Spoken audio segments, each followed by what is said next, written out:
hemoglobin ini menjadi sebagai salah satu indikator untuk menentukan seseorang apakah dinyatakan sehat atau tidak secara kandungan sel darah merahnya di dalam tubuh. Nah, sebelum saya mendemonstrasikan, kita akan memperkenalkan dulu alat-alat apa saja yang akan kita gunakan, dan tentunya teman-teman ketika sebelum melakukan praktik harus melakukan protokol kesehatan ya, mencuci tangan 7 langkah, menggunakan handscoon dan menggunakan jas lab. Nah, untuk alat-alat yang pemeriksaan hemoglobin fotometri, di sini ada beberapa alat. Yang pertama hemokromatnya, ya. Ini untuk hemokromatnya, dan ini untuk mikrokupetnya yang akan kita gunakan untuk pemeriksaan. Ada blood lancet, ada alcohol swab. Untuk alcohol swab kita menggunakan yang yang sekali pakai ya, dan kalau misalkan menggunakan kapas kering dengan alkohol boleh, dan kita harusnya menggunakan kapas alkohol atau kapas kering ya. Dan ini ada pipa hematokrit, dan ini ada blood lancet, di mana di sini ada volume kedalaman atau diameter kedalaman untuk melihat berapa dalam kulit jari yang akan kita tusuk. Lalu ini untuk yang fotometri, dan untuk yang cupri sulfat hampir sama, kita menggunakan pipa kapiler, autoklik, blood lancet, dan tentunya kita menggunakan larutan cupri. Ya, di sini yang saya gunakan adalah berat jenis 1,064 dan berat jenis 1,052. Nah, dan tentunya ada tempat sampah infeksius dan tempat sampah non infeksius. Nah, kita langsung ke tindakan. Nanti kita akan ada probandus yang memperagakan untuk pengambilan darah kapiler untuk pemeriksaan hemoglobin fotometri dan cupri sulfat. Selamat pagi. Nah, pertama pada saat kita akan melakukan tindakan, kita menyapa dulu klien yang kita layani. Selamat pagi, Ibu. Pagi. Bagaimana kabarnya hari ini? Alhamdulillah sehat. Ya, pagi ini saya akan melaksanakan atau melakukan pemeriksaan hemoglobin. Nanti untuk mengetahui sel darah merah dari Ibu Rizka nggih? Ya, nanti ada beberapa tindakan yang akan saya lakukan. Nanti akan sedikit tidak nyaman, Bu, karena saya nanti akan melakukan temusukan di jari Ibu untuk pengambilan darahnya. Jadi nanti mohon pada saat saya melakukan pemeriksaan jangan ditarik Ibu jarinya. Iya, baik Bu. Mohon kerjasamanya ya Bu. Iya.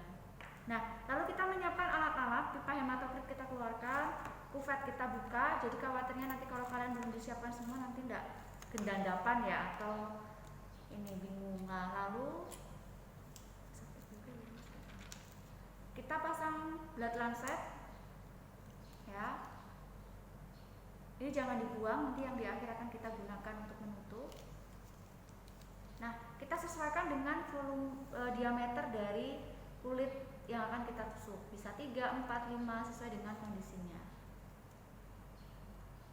Oke. Permisi Bu. Jarinya ya. Kita gunakan swab alkohol.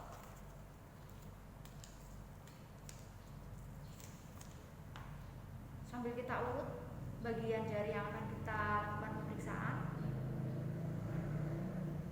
Lalu kita lakukan antiseptik di tempat yang akan kita melakukan tusukan secara melingkar.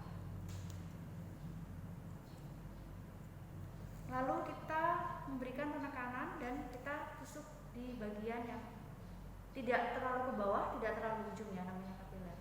Permisi ya Bu. Ya. Untuk darah yang pertama kita usap, kita buang limbah infeksius. Lalu kita ambil dengan menggunakan pipa hematokrit.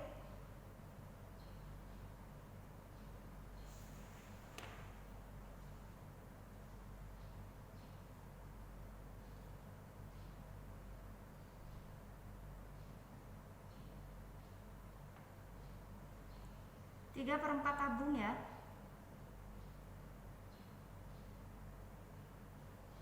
Ya. Permisi Bu. Nah, setelah dapat 3 per 4 tabung, lalu kita masukkan ke dalam. Sebenarnya kita bisa memasukkan langsung, kalau misalkan kita hanya menggunakan fotometri, kita langsung memasukkan ke kuvet ini bisa. Tapi karena kita langsung dua-duanya, karena ini berat jenis kita menggunakan yang 1,04 dan 1,052, jadi kita memasukkan untuk yang cupri sulfatnya dulu.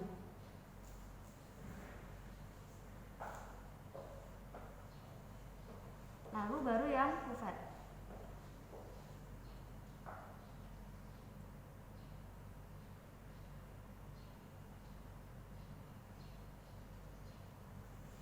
kita buang di tempat infeksius, lalu kita baca.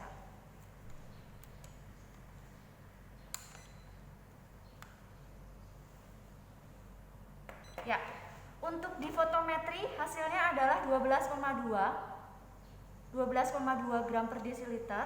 Untuk yang di cuprisulfat, untuk yang 1,064 berat jenisnya adalah nanti untuk interpretasi di cuprisulfat itu adalah melayang, terapung, dan tenggelam. Dan kalau untuk berat jenis 1,04 itu interpretasinya adalah jika tenggelam berarti berat jenisnya adalah lebih dari 17 gram per desiliter. Kalau melayang berarti sama dengan 17 gram per desiliter. Kalau terapung adalah kurang dari 17 gram per desiliter. Tadi yang kita lihat adalah yang pertama kali menetes. Tadi waktu pertama kali menetes itu ada di terapung ya. Jadi 12,2 cocok ya. Dan ini untuk yang 1,052 ada juga indikatornya adalah melayang, terapung, dan tenggelam.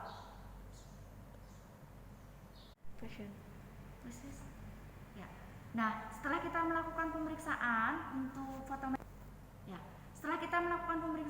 kita akan menginterpretasikan hasil dari pemeriksaan yang kita dapat. Kalau misalkan untuk hematofotometri, di sini bisa dilihat untuk hasilnya 13,5 dan hematokritnya 40,5%. Ya, jadi di sini bisa untuk sekalian melihat hemoglobin atau sel darah merah, juga melihat untuk kepekatan di hematokritnya.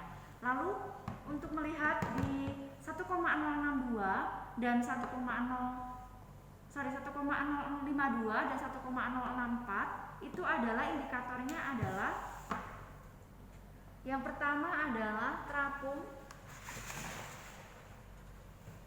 yang kedua adalah melayang, yang ketiga adalah tenggelam.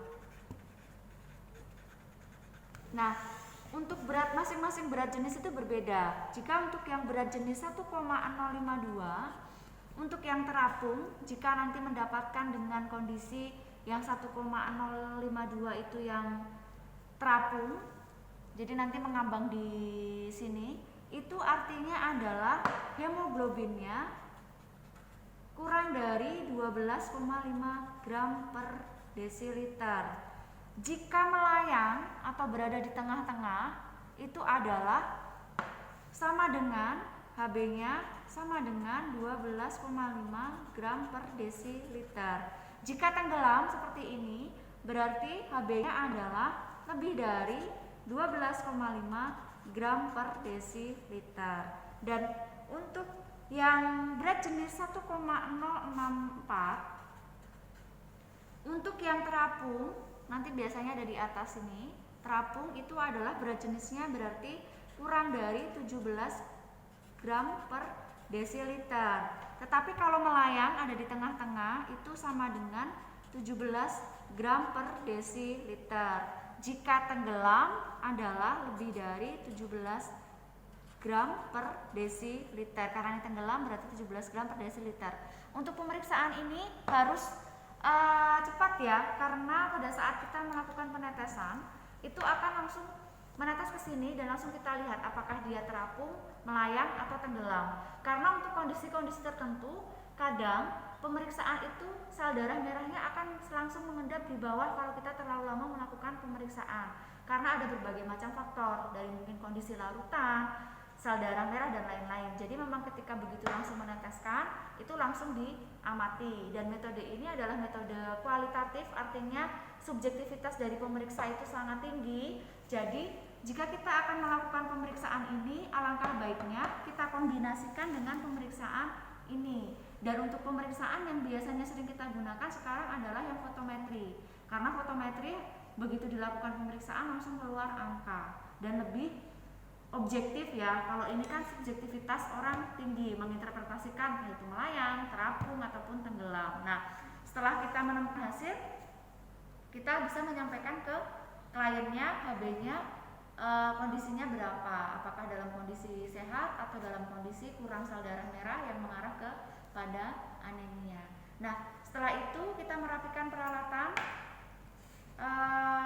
dibuang ke tempat sampah infeksius atau non infeksius, dirapikan, dan tentunya kita menyampaikan kepada klien yang kita ambil atau kita lakukan pemeriksaan hemoglobinnya, ya. Kita sampaikan hasilnya dan langkah apa selanjutnya yang harus dilakukan.